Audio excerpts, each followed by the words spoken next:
Back. Hello there. How are you? Good day. I know I'm speaking to a lot of people who are sugar free, so y'all can hear me good, good, good. I know you guys have been adhering to that one meatless meal a day. I know you have been abstaining from the cheese and the butter and the sour cream. I already know it. I don't even have to ask.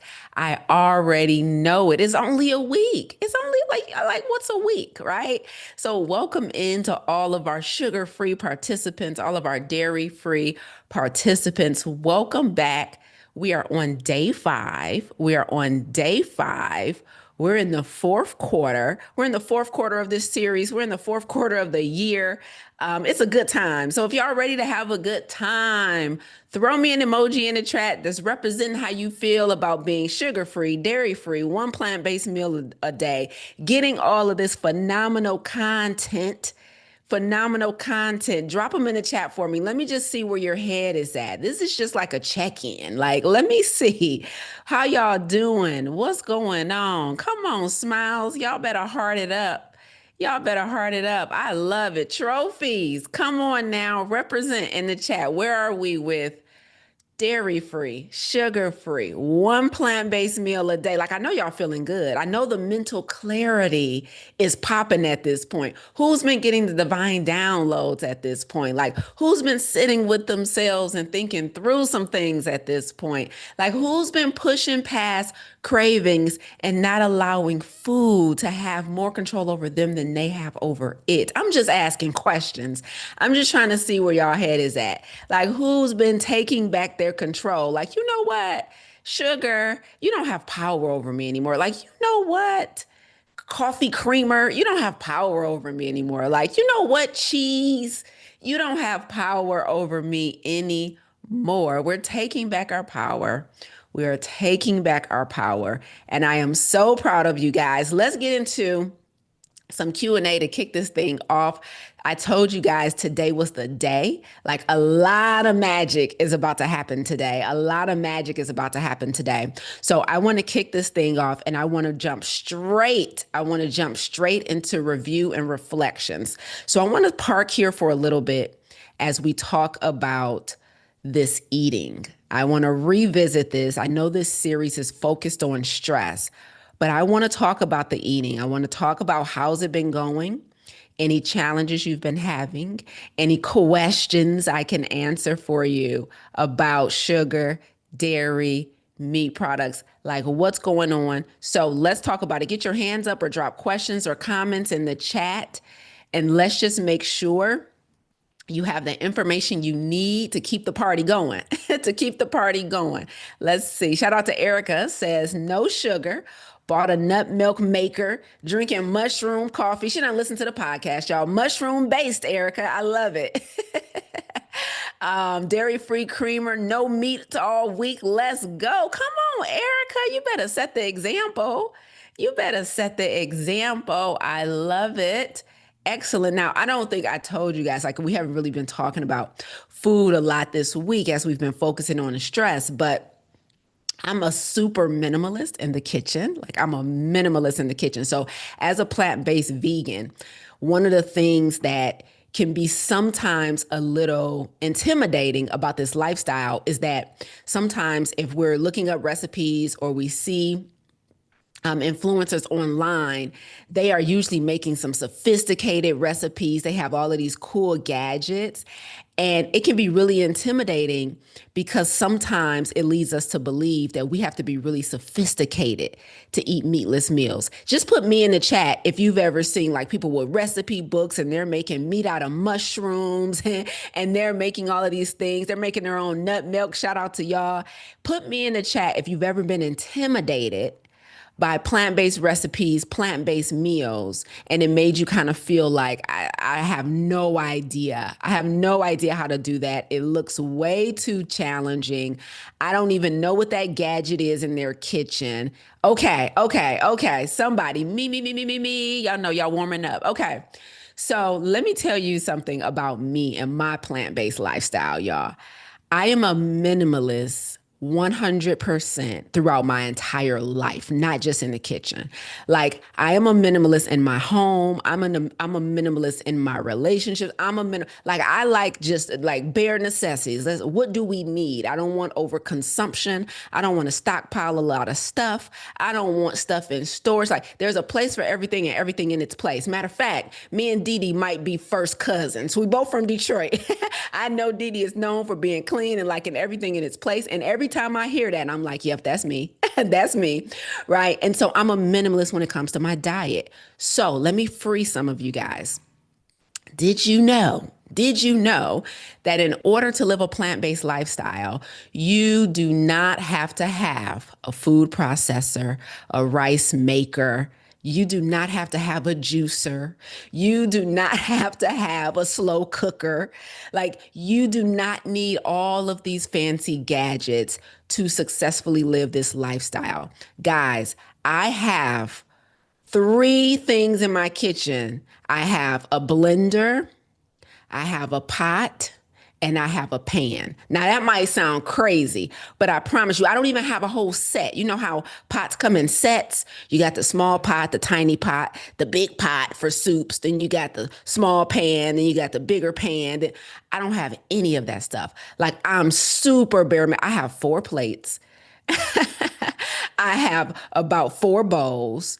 Okay. I have about six cups and I got my teacups. Like I am a minimalist. So I'm here to tell you guys my favorite type of plant based meals are one pot meals. One pot meals. Like my favorite. I have to head to the airport in a couple of hours. And on the road, because I have a layover, unfortunately, but I gotta eat, right? And I know airports are notorious for not being as clean as I need them to be. So before I leave today, I'm making me some chickpea tuna to take with me. I'm gonna have my popcorn, my fruit, all of my stuff, my crackers, like super minimalist. So I need you guys to understand that it does not take a recipe book every time you want to cook. You don't have to have a host of gadgets to be successful. I like meals where I can throw everything in one pot or one pan and call it a day. So for me, that looks like soups, chilies, stir fries, hashes, like vegetable hash, potato hashes, like avocado toast, smoothies, obviously, just throw everything in a blender and turn that thing on. I'm a super minimalist in the kitchen as a plant-based vegan. So I don't even have recipe books other than my own. Like I don't look up recipes necessarily. If I do need something, I'll just Google it right quick. And even then, I'm making curries, I'm making ramen, everything goes into one pot. So I want you guys to know you don't have to have a whole bunch of stuff to be successful. Okay. Now, before we move on, are there any questions about this sugar-free lifestyle, this dairy-free lifestyle? Are there any questions about one pot meals? Are there any questions about how to just eat this way and be more successful for those of you who are going to keep the party going? All right, Adriana, thank you for your question in the chat. She says, does natural sugars count? Well, I was about to say no, but let me clarify how I define natural sugars. So we can definitely have fruit. That's perfectly fine. We can have unsweetened dried fruit. That's perfectly fine. But I want to make sure that you guys know that things that are considered natural, like your maple syrups and your agave, right? Your coconut sugar, those things are still really high on the glycemic index. So when I first gave up sugar many years ago, I graduated to where I am now, which means I got rid of like the stuff we know is no good, the white sugar, the brown sugar, all of that stuff, right? And then I graduated to your maple syrups, your honeys, your agave.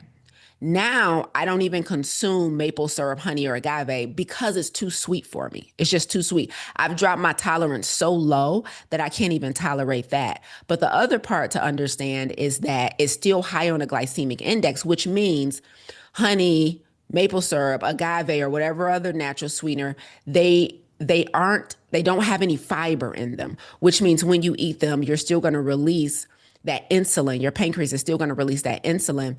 And for individuals who are battling a health challenge, I always, always, always tell them you need to abstain from even the natural sugars in this season as we get your numbers down and restore homeostasis to the body.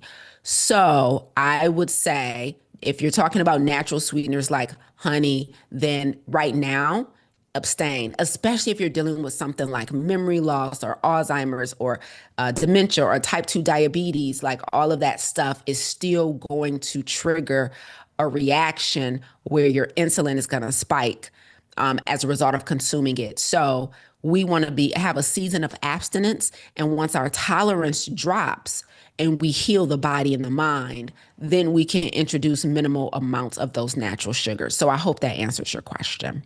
Any other questions before we move on, gals and girls?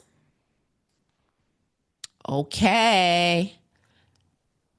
Do you have any desserts? Okay.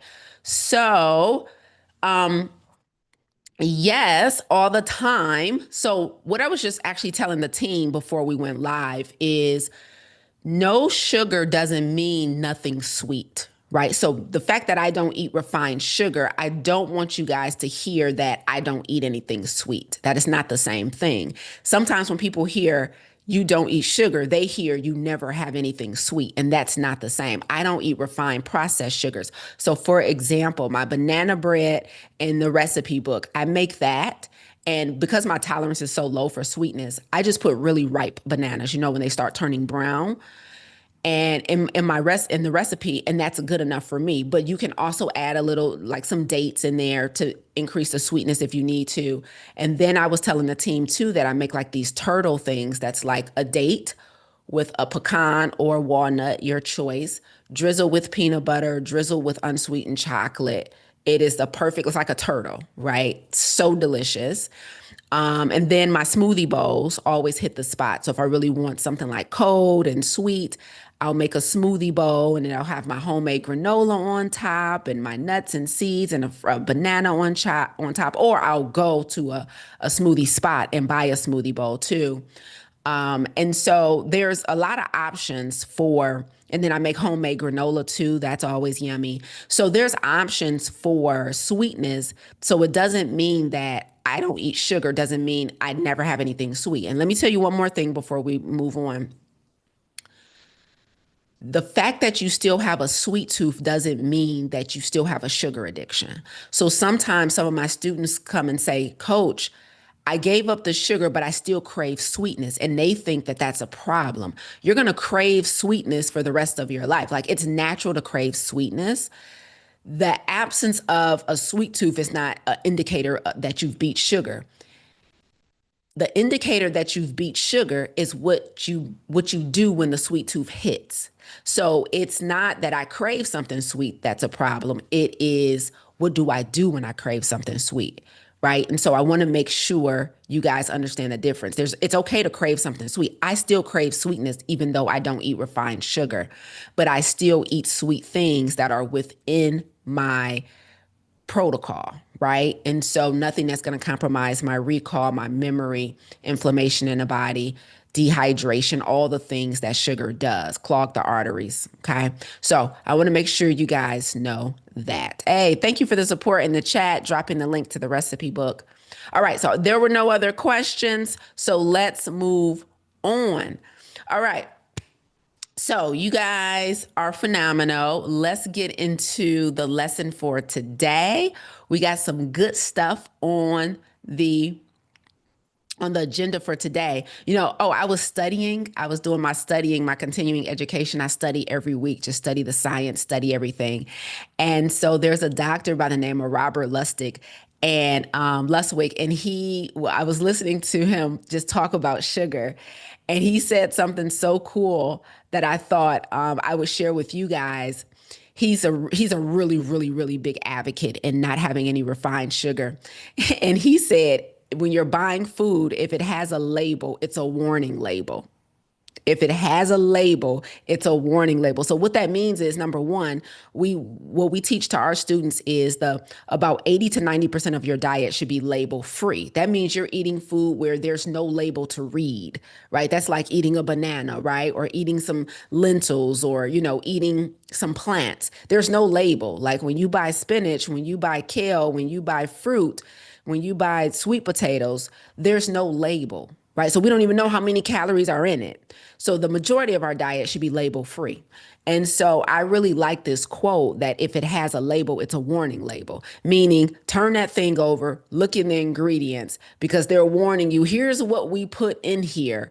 So make sure you're intentional about reading those labels. So I really like that quote. So I thought I would share it with you guys on today. Okay, on today. And when I teach how to read food labels, one of the things we tell our students, and so this might be helpful for you guys, is the front of the package, the front of the package is a sales page. The front of the package is a sales page. So whenever you're buying packaged food, guys, I don't care if it's a can, a bag, a box, whatever it comes in, if it's packaged, the front of it is a sales page. I don't care if the front of the package says all natural, organic, vegan, heart healthy, plant-based. I don't care what the front of, ignore all of it. But Lisa, it says it's vegan, but coach, it says it's all natural. I don't care. That is a sales ad. That product, that peanut butter, right? That seasoning, it's on the shelf with all of its competitors. And the front of the package is how they get you to choose it over them. So you want to ignore the front of the package because that's simply the sales page. So the first thing you should do when you're buying packaged food is flip it over and read the ingredients, not even the nutrition facts. I don't care about calories, fat, sodium. We look at that second. The first thing we look at is the ingredient list. If you got it, got it in the chat. I didn't see any more questions come in about nutrition, so I'm going to move on. But the front of the package is a sales page. All right.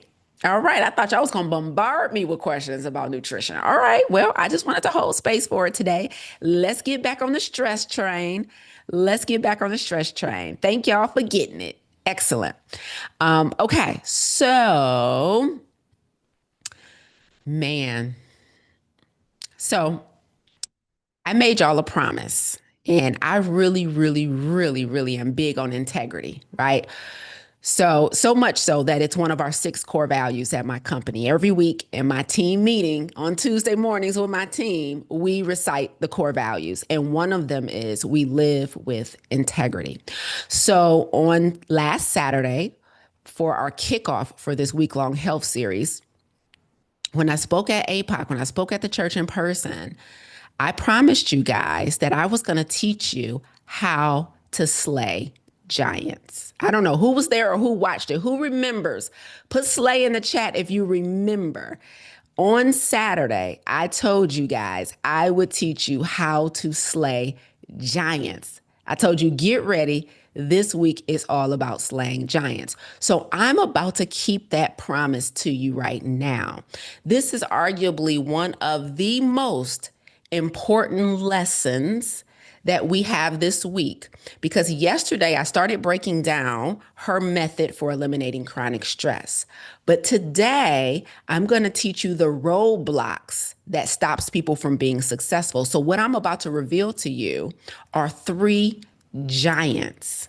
3 giants, right? So that will potentially stop you from being able to activate all you've been learning this week. So we about to slay. Slay, sis. We're about to slay. So I want to keep my promise to you. I want to bring this back and make sure you understand how to slay any giants that may be impeding your ability to be successful. So here's what we're going to do. Do you guys remember earlier in the week? I think it was the first class, actually. So it was last Sunday, where I taught you guys 3 lies that keep you from getting healthy. And I played a clip to preclude each one. Well, we're going to have some fun, and we're going to do that again today. So there's 3 roadblocks.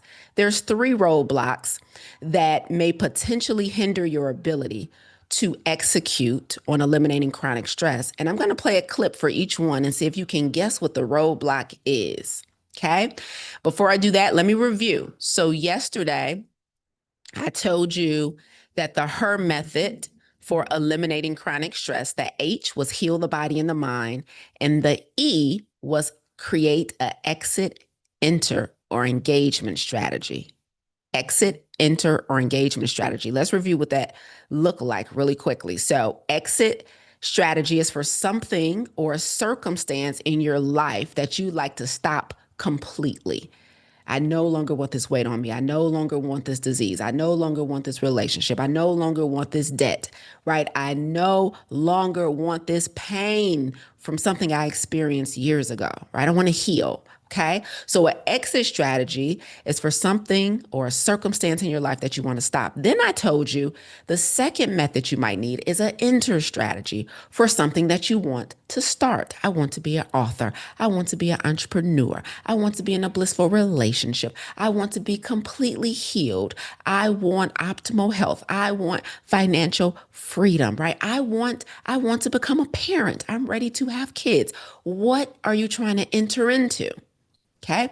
And then the third thing I told you, the third strategy I told you is you may need an engagement strategy. And this is for a circumstance in your life that you want to continue. You don't want to stop. You're not trying to start anything new, but you want it to continue, but it needs to look different for you to have peace. Y'all remember that? Y'all remember it was just yesterday. It was 24 hours ago. Like y'all don't have sugar on the brain. I know y'all remember. Okay. I know y'all remember. Don't play with me. Okay. So, but I wanted to review just in case, right? So that was what I taught you yesterday. Now I'm going to teach you the 3 roadblocks that you might have to slay, the 3 giants that you might have to slay in order to be successful in this framework. All right. So let's get into slaying some giants, y'all. Here they are, 3 roadblocks that you might have to slay. Let's get into the first one. The first one. So I'm going to have you listen to this clip. So roadblock number one is you have stress with no strategy. And I'm going to have you listen to the clip and see if you can decipher what might be the problem, i.e., what might be the giant that's standing in my way if I have stress with no strategy. So what that means is Lisa has taught me, right, my options for eliminating chronic stress. She says I need an exit, enter, or engagement strategy.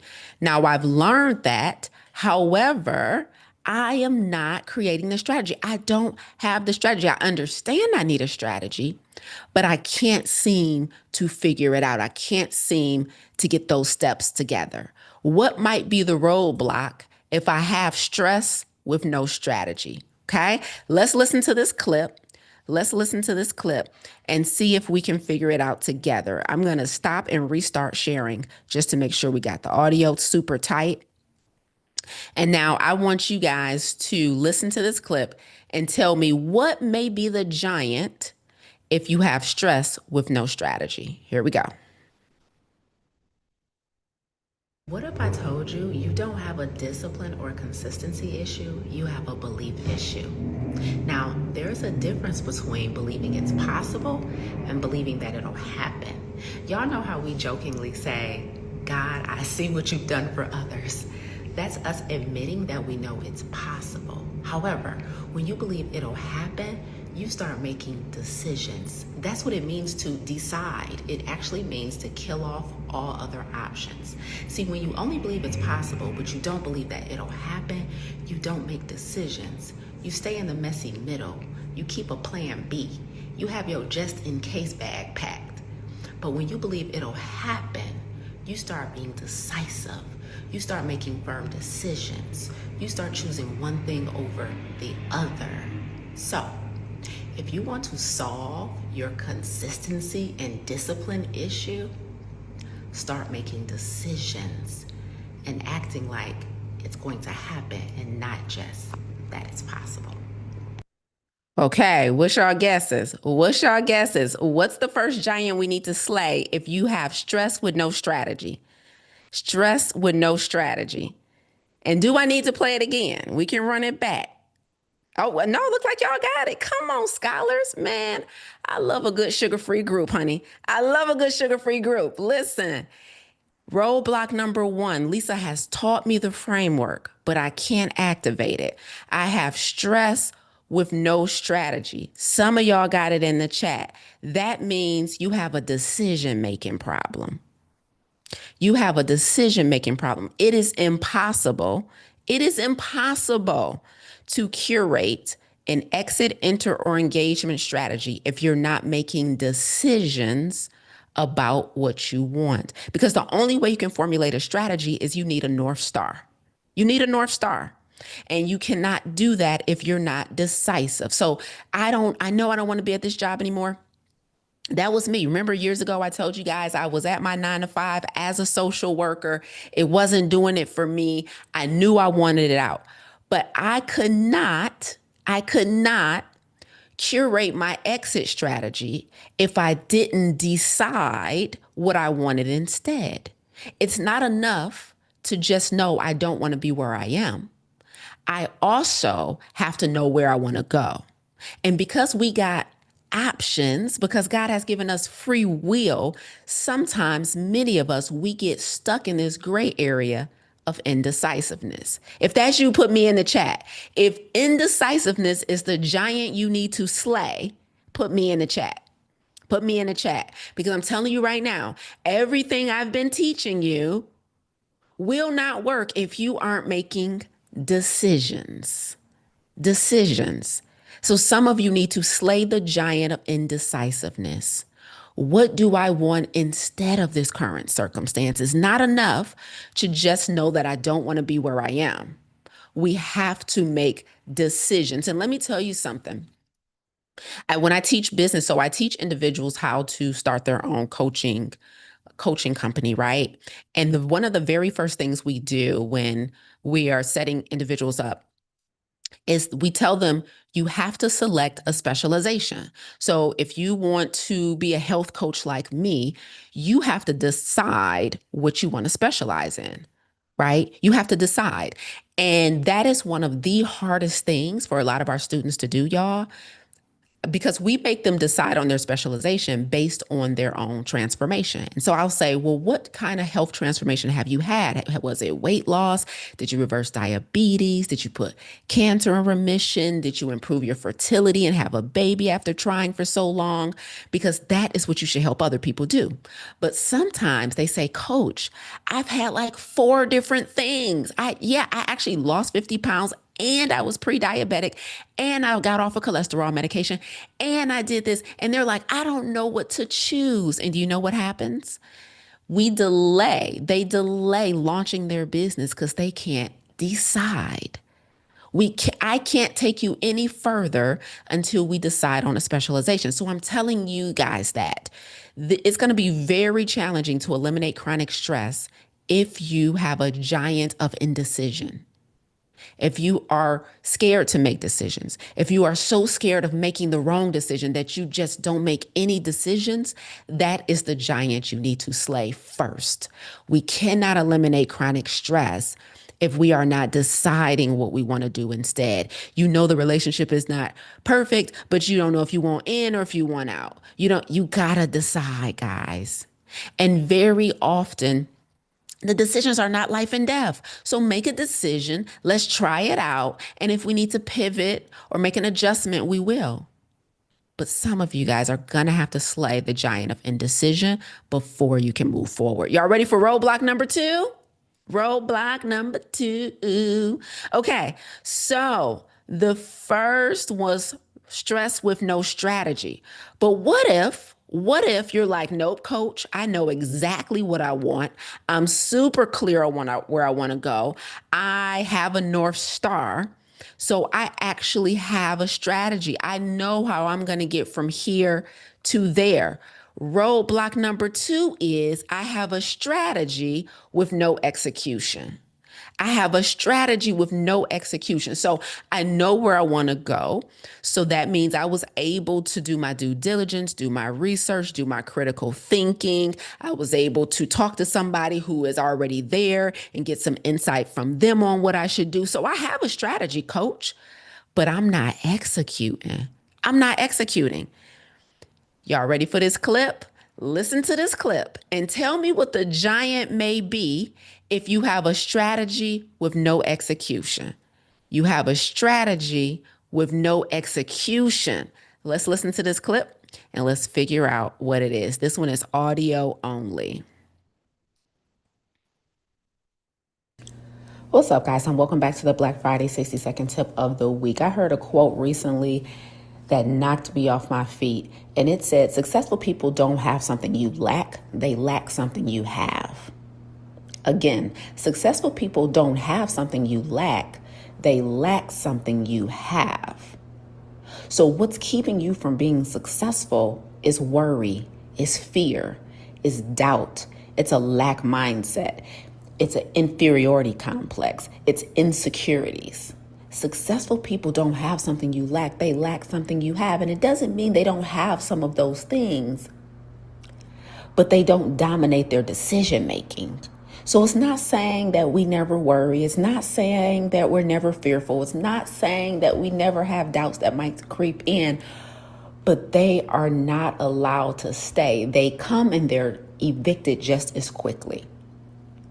So it's not about what do I need to get in order to be successful. It's what do I need to let go of in order to be successful. In any and every area of your life, successful people don't have something you lack. They lack something you have. Uh-oh. Uh-oh. I don't even see the options coming in the chat. Can y'all not figure out what is the giant you may need to slay if you have a strategy with no execution? You have a strategy with no execution. Oh, we got a mixed bag. Confidence, doubt, fear. Oh, inaction. Oh, I'll tell you, if you have a strategy with no execution, actually, all of you guys are right. All of you guys are right. That means you have a belief problem, most commonly known as you have a limiting belief. You have a limiting belief. This won't work out for me. I'm not smart enough to do this. I'm not good enough to do this. I lack time. I lack money. There's not enough people who are going to support me. There's not enough people who's going to buy my product or service. Nobody's interested in this. Nobody wants to hear my voice or what I have to say, right? I'm going to fail. Doubt, fear, you guys are all right. These are all limiting beliefs. So if you have a strategy with no execution, there's a belief that you have, right? So when we look at other people and we're watching them be successful, they're doing something similar to what we want to do. It's not because they have something that we don't have. It's because we have something that they don't have. We have a limiting belief about ourselves. They don't have that. We have a fear about what's possible. They don't have that. We have a lack mindset. They don't have that. So we have a belief problem. If you have a strategy with no execution, there's a limiting belief somewhere that's stopping you from pulling the trigger and activating that strategy. Does that make sense, everybody? Does that make sense? If this is you, coach, I have a strategy, but I'm really not taking action. Drop me in the chat. Drop me in the chat so your colleagues and friends can know you're in good company and you are not alone. I'm struggling with what I believe. I'm struggling with believing in myself. I'm struggling thinking in lack all the time. I'm struggling, coach. I done failed before and I'm so afraid of failing again. Right? I'm letting the past dictate my future. I've never done it before, so I don't think I'm qualified. I don't think I have the KSAs, the knowledge, skill, and ability. The belief, it's belief. Thank you guys for being honest and transparent in the chat. Yes. So, roadblock number 2, if this is you, I have a strategy with no execution. The giant that you need to slay is limiting beliefs. Is limiting beliefs. Is limiting beliefs. Okay? It's limiting beliefs. Now, let's get into the third one. This is so good. This is so good. Giant number one, indecisiveness, indecision. Giant number two, limiting beliefs. That's keeping me from executing. Now, let's say, let's say you're just a little more advanced. You're like, nope, coach, you ain't called me out yet. You ain't drove down my block yet. I got stress, but I also have a strategy. I got strategy, but I also have execution. I'm actually putting in the work. So, what's the third option? The third roadblock is I have execution with no relief. I have execution with no relief. So, what does this mean? I have my exit, enter, or engagement strategy. I'm actually actively activating and doing that strategy, right? However, I still find myself overwhelmed, burnt out, anxious, losing sleep, using food as medicine, using food and alcohol to soothe myself. I have execution with no relief. How is it possible? How is it possible? I'm actually actively working to get out of this debt. I'm actually doing the work to heal from this. Like I got a therapist, I got a counselor, I got a mentor, I have a support system. Like I'm actually working on my business every day.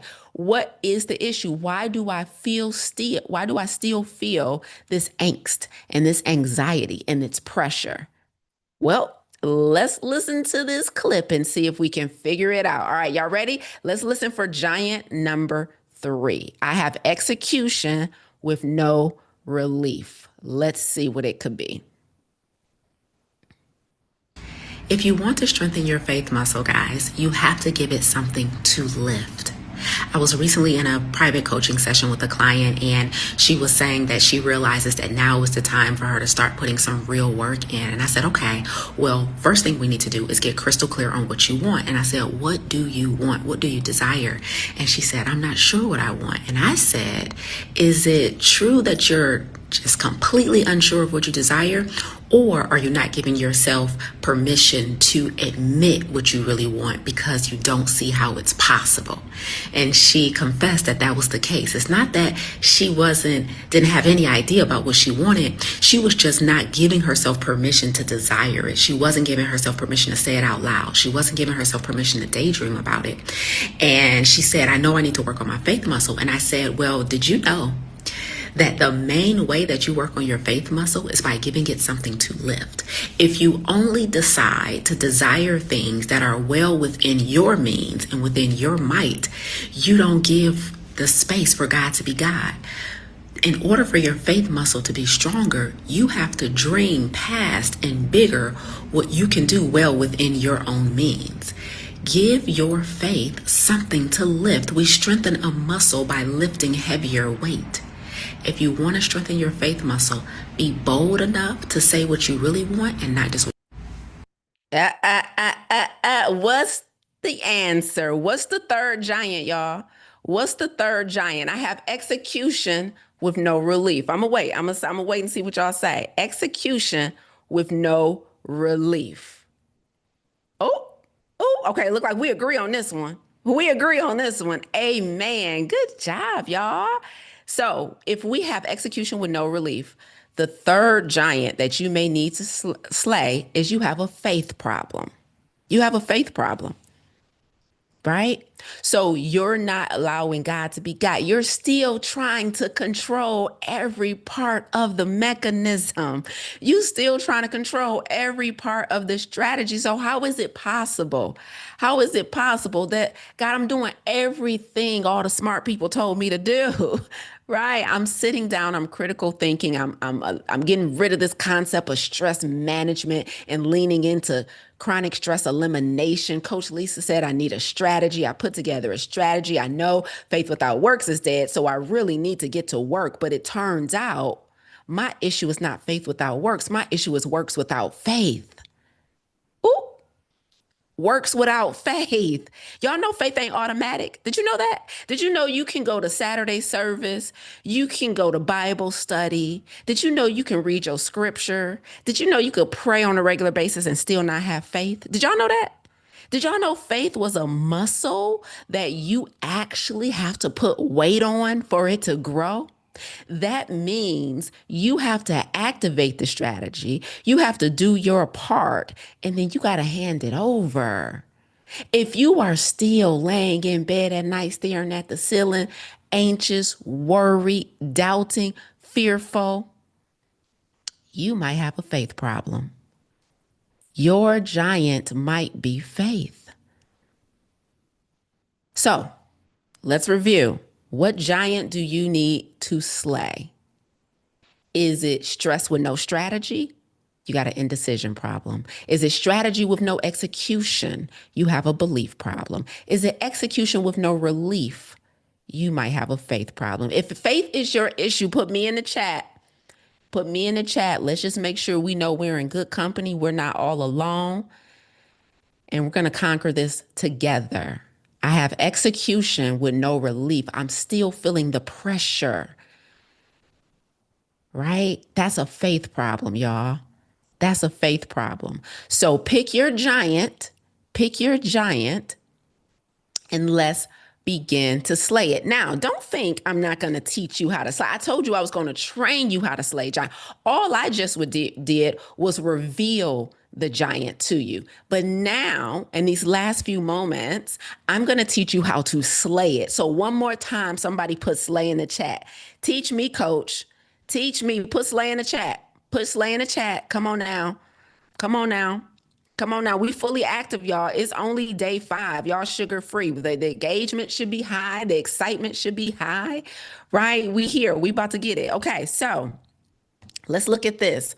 We have identified our giant. Now teach me how to slay. All right. So I'm going to give you a really, really simple strategy on how to coach yourself, on how to coach yourself. Now, I might be giving away too many industry secrets on this one. I might be putting myself out of business, but I love y'all too much and I'm going to let y'all in on the secret.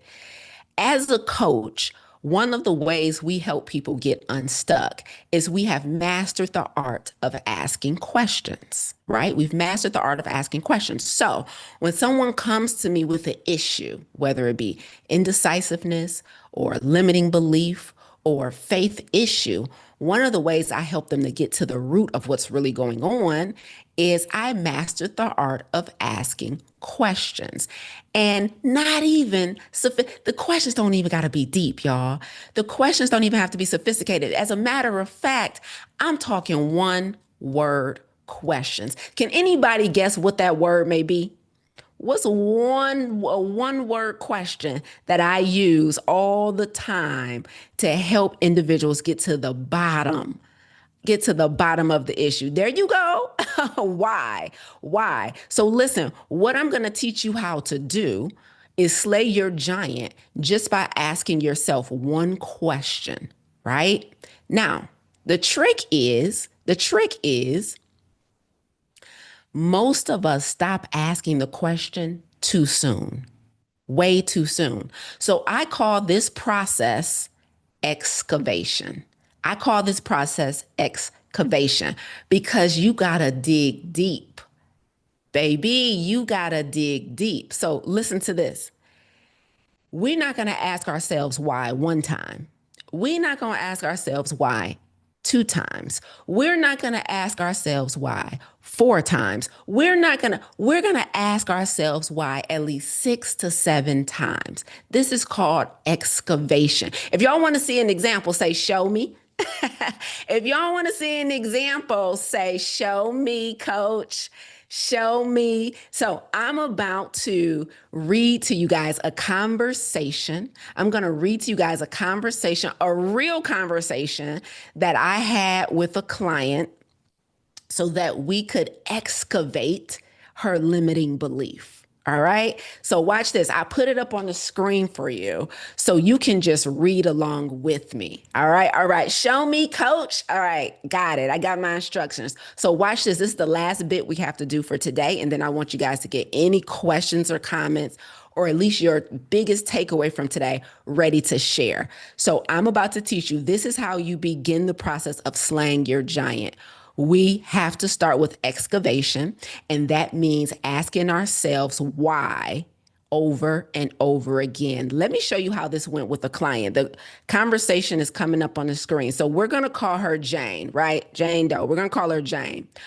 So Jane set up a session with me and she said, I'm really struggling with being consistent with my diet. Why? I do good, then I just start reverting back to plant-based junk food. Why? I get busy, so it's just quick and easy. Why are you so busy? Has something changed? Well, actually, I recently became a caregiver for my mom. Well, why is that a challenge? Because I'm doing everything. Why are you doing everything? Do you not have help? Actually, I do have someone who's offered to help out. Why haven't you taken them up on their offer? Because I feel guilty. Why do you feel guilty? Because I'm her daughter. She took care of me, so I should take care of her. How is employing help not taking care of her? Where does this belief come from that you must do everything for it to be considered you taking care of her? Do you guys see how we get to the bottom of things? Now, let me show you something really important about this. So throughout this conversation, me and Jane, really quickly, with just a series of why, were able to better understand why she wasn't consistent with her diet. Now, how in the world did the conversation go from I'm not consistent with my diet and we end up at I'm guilty for allowing people to help me take care of my mom? I'm feeling guilty about that. We only got to that by excavation. But let me show you something that's really, really important. Let me show you something that's really important that most of you guys would have done and that I would have done many years ago before I was a refined coach. I'm gonna go back to the first page and I'm gonna show you guys where most people would have stopped, with which would have prevented us from solving the real problem. So she started the conversation with, I'm really struggling with being consistent with my diet. And see here, a couple lines later, I said, why are you so busy? And she said, I recently became a caregiver for my mom. How many of you admittedly would have heard her say, I became a caregiver for my mom, and you would have stopped right there and been like, oh yeah, I get it. Yeah, you are busy. You don't have time. I empathize with you. Do what you gotta do. Just forgive yourself. Just give yourself some grace. You're a care. How many would have stopped that when she said, I'm now a caregiver for my mom? That was all you need. That would all you would have been like, I get it. Yep, would have offered grace. Yep, most of us would have, right? And there's a time where I would have heard the reason why she doesn't have time to eat clean, like I'm a caregiver, and that would have stopped me from asking the questions. But I've gotten smart enough to know, after talking to thousands of y'all over the last decade, to know we got to dig deeper.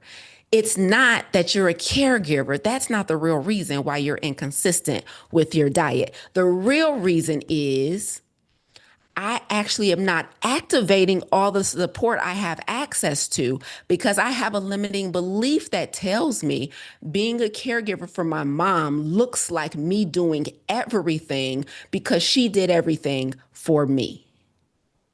So she thought she was about to be coached on some better tips on how to structure her day so that she could eat right. No, no, no. She didn't need more tips on how to meal plan or how to meal prep or what some good takeout places she could go to stay on task. She didn't even need grace. I wasn't even giving her grace. Oh, forgive yourself for eating bad. You are a caregiver. Nah, we ain't doing that. I need to better understand. And it turns out the real work is she had to sit with, why am I telling myself that I'm wrong for activating the support that's been offered to me? So after we had this conversation and after we revealed this, guess what Jane did? She went ahead and got the help, accepted the help. On our next phone call, she said, Coach, I got over this belief that I had to do everything to be helpful to my mom. I got the help. And it is such a relief because she's a wife, she's a mother, and she's currently full on in her career as a nurse. Right. And so adding caregiver on top of that, you guys can imagine that's a lot. But it didn't have to be a lot. She just had this story where she was telling herself. And I said, well, Jane, how does your mom feel about somebody else coming in and helping out? Because her mom was coherent, active, like her mom wasn't, her mom had a voice in this too.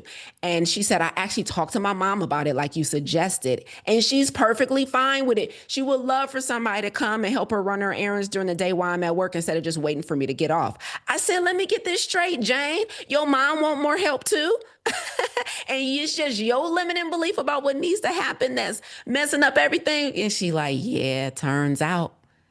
So listen, guys, excavation. So as you are doing this for yourself, don't just stop at the first why, the second why. Don't stop at the reason that it sounds like it makes sense. Oh, I'm a caregiver now, so I get an excuse to eat bad. No, you don't. We about to come get this health regardless. Let me in on the deeper reason why this is occurring. Was that helpful, y'all? That's excavation. That's how we begin to slay. Let me know if that was helpful, and then open it up for Q&A, takeaways, reflections. Okay. Okay. Very good. Thank you for that feedback in the chat, y'all. Let me hear before I reveal to you your homework and let you know how to go from a consumer to a producer. Can we get one or two reflections from today's lesson? What was the most important part of today's lesson for you? Is anyone willing to share really quickly before we move on? Before we move on. Because this exiting chronic stress is not going to work unless you know what your giant is. Come on in, B. There. And looking at these three roadblocks and giants you all talked about, the last one I think is my biggest problem. Yeah. I sat here the other day and we had that little light conversation, about the decisions I made eating food. But I'm still not where I am. I'm 6 months to a year, not where I need to be, Mm. want to be, gonna get there now that I got this excavation thing happening. Thank you so much. Oh, you are so welcome. We got to put some language to this stuff. Yes, yes. Yes. Yes. So get to coaching yourselves right now. Some of you guys, we gonna work together. I don't know how. I don't know what's gonna happen. Some of y'all done already prayed about it. I need Lisa in my life, right? But for those of you who want to start, just start by coaching yourself. Start by coaching yourself because you can sit in rooms like this and you can have someone break down a whole framework for you, but you can't put it into action. But because you got some giants of insecurity, you got some giants of fear. Some of you are fear of failure, some of you are fear of success, some of you are fear of what other people think, right? We got some giants, y'all. And if we don't slay those things and start asking ourselves, well, why am I scared about what they think? Like, why do I think me being a mom and a wife means I'm too busy to exercise or eat right for myself? Like, oh, okay, because I watched my mom put herself first, and that's all I've been modeled, right? So what's wrong with putting me for? Why do I think it's wrong? Oh, because I just feel like, you see what I'm saying? Like, you got to keep going with that thing. You got to keep going with that thing, and that's how we begin to uncover what we really need to work on. Okay, so I hope that part was helpful for you guys. Let me show you how to go from a consumer to a producer for today. Our fifth tip in this consumer to producer series. I told you guys on day one, we have to calculate the cost of inaction. I told you on day one, we got to calculate the cost of inaction. I told you on day two, you have to acknowledge the difference between it's hard and I'm just new. I told you on day three that you need to admit what you don't understand and ask questions so you have clarity, because if you are confused, you're not going to do anything. I told you on day four to activate the 5-second rule. As soon as you get that divine download, take action on it. Some of you got a download just today within the last 40 minutes. Activate something, do something, put an action behind it. Today on day 5, my tip from going from just a consumer of good information to a producer is commit in advance. So, what does that mean? This means you put some serious pressure on yourself. So, let's say you are writing a book like me. Why don't you go ahead and plan the book launch now? Why don't you go ahead and do that? Like, why don't you secure the space and put a deposit down for June of 2026? Like, commit in advance to something that's going to force you to produce by then. Like, this is a next level tip. Like, this is really, I think ET called it one time creating the lion, right? So, my next tip from going from a consumer to a producer is commit in advance to that thing being done. Like, I triple dare you to put the page up for pre-sales and the product ain't even fully ready yet. I dare you to get people to pay you for something that's not even done yet. I dare you get them to agree to put a deposit down and you just tell them it'll be available by December 15th. I just dare you. I watch your execution 10x. Watch your execution 10x when real humans give you their hard-earned money for something you created that ain't even done yet.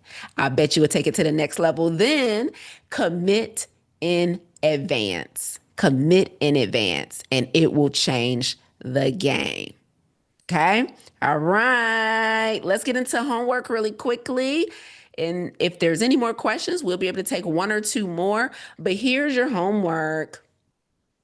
Here's your homework. So we're going to do this process that I taught you today. You're going to coach yourself. So, number one, identify which giant you need to slay. Okay. You probably already got that already before this class is over. Yep. I'm indecision. Yep. Limiting beliefs for me. I don't believe in myself. My confidence is low. My self esteem is low. Right. Indecision, limiting belief, or lack of faith. Which giant do you need to slay so you can get out from under chronic stress? So that's step number one of your homework. Step number two is you are going to excavate. You are going to ask yourself a minimum of 7 layers of why. So you're going to dig and you're going to dig a little deeper. You're going to dig a little deeper and you're going to dig a little deeper. Okay. So begin excavation, 7 layers of why.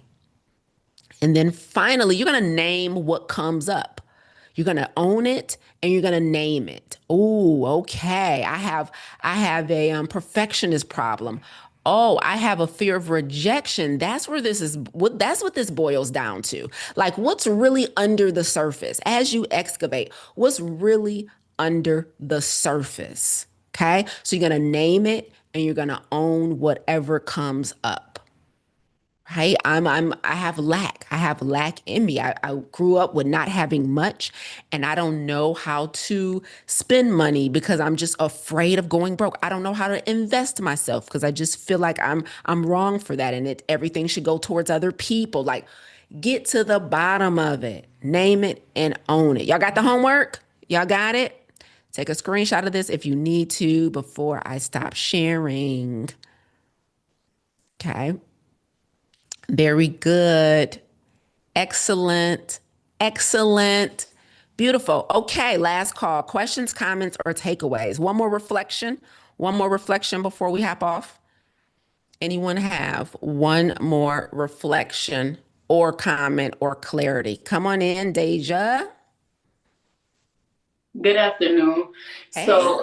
Thank you for everything. But one of the things that stood out for me was that I have a faith issue. And I didn't think I had one until I was just like, whoa, wait a minute. I have a faith issue? Me? I'm gonna do the homework because I want to get down to the bottom of it. So I'm gonna come back to and let you know what I find out. Oh, you up first. Say less. Say less. Don't nothing make a coach prouder than getting the answers. Come on in, Candice.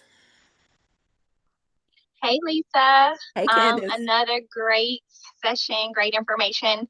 Really quick, I feel like I've been having too much energy. Like I can't sleep. Does that like I'll wake up and it's like, yeah, I'm up now. So is that supposed to be a side effect or am I doing something wrong? Because I just been like, and to your point on the divine downloads, they definitely been coming and I'm excited about them. But the sleep thing is throwing me off. but I feel Yes. so energized. So that's the weird thing. So, in the industry, Candice, this is what we lovingly call a champagne problem. Okay. This is a good problem to have. Candice said, I got too much energy, y'all. I can't sleep. So, one of the things I would suggest is I don't know what your workout regimen is like, but increasing the intensity of the workout will be really helpful, right? The other thing is when it comes to sleep, I don't know how many hours you were accustomed to sleeping, but I will tell you, I'm super clean, no refined sugar. I do 16 hours of fasting. Y'all, okay, I was up this morning at 3 a.m., Candice. I was in the gym at 4:30 a.m. this morning. My first coaching call with a client was at 7 a.m. this morning. Like, I have the same champagne problem. Sometimes I'm so wired, but not wired in a negative way, like hopped up on energy drinks and synthetic stuff. But it's just like when your body is not trying to digest a lot of heavy food, like processed food, fast food, or meat has the longest digestive time out of all food. And so when that stuff is not in your system, when the sugar, which dehydrates you and causes chronic fatigue, is not in your system, when the stuff that causes inflammation is not in your system, you don't need as much sleep as you used to. So for me, on average, guys, I do about 5.5, maybe 6 hours a night, and then I'm up. I'm up. And so no, this is what we call a champagne problem, and you're welcome. All right, thank you. I was okay. That makes sense because I'm like, okay, am I doing something wrong here? But thank you. All You're right. welcome. Yep. Increase those workouts, do heavier lifting, and work those big muscle groups like legs, back, and that will help you begin to go into a deeper sleep as the body needs to recover. And you don't got to work out right before bed, but increasing the intensity of your workouts could be helpful. So good. All right. I think that's it for me today, guys. You guys get ready for day number 6 tomorrow on our final day. I'll be breaking down the framework for how to take your obedience from average to radical. So tomorrow we're talking the last step in the H.E.R method, and I'm going to teach you what it means to truly have radical obedience. And so I'll be going through the 4-step framework for that. Until then, you guys go out here